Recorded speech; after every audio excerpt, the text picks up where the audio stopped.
first thing you're going to want to do is press start on your previously created virtual system and wait for it to load up.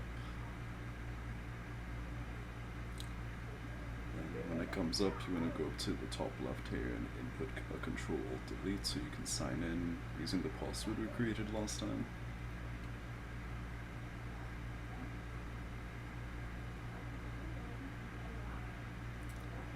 And then once you're here in the menu, you want to close out of this, and then open up the command prompt.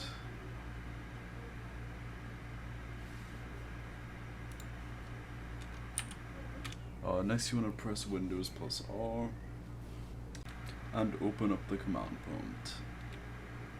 Then you want to go into your settings, network settings, and then change adapter properties.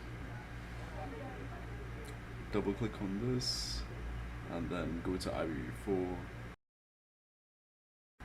Then open up your command prompt and type in ipconfig. And here you're going to want to make sure that your IP address matches the IP address that comes up in your ipconfig. The subnet mask matches the subnet mask, and the default gateway matches the default gateway. And then you also want to make sure that the preferred DNS server actually matches your IP address as well.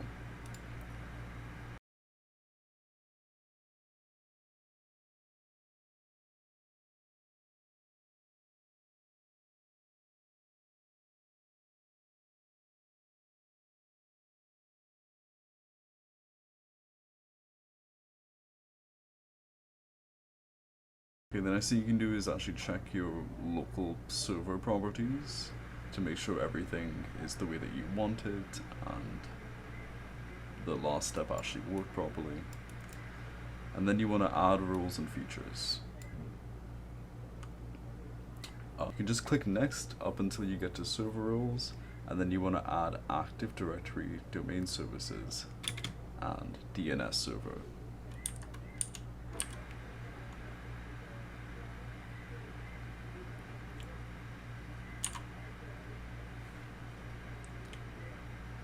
Okay, and then we can go over to install.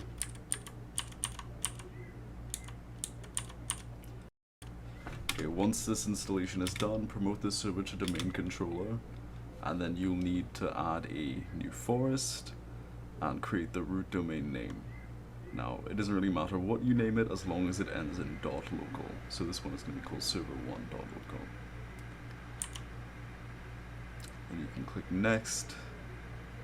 And then you just want to create a password.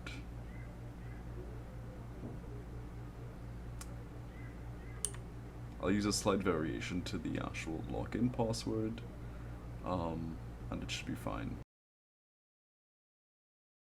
And after putting in the password, click next. This will begin to load, but it will autofill the server name for you. And click next again. These files are in the correct output directory, so next, and then just reading over and making sure everything's in order. Next.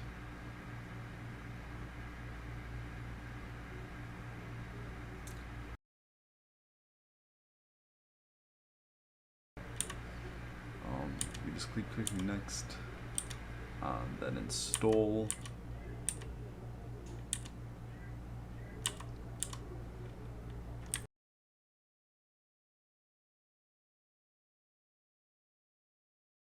And after it's installed, it's gonna reboot, that's fine. Once it boots back up and finishes applying the settings, then you can insert Control-Alt-Delete again to make sure that the settings went through. You'll see the server wanted admin there, and you're set.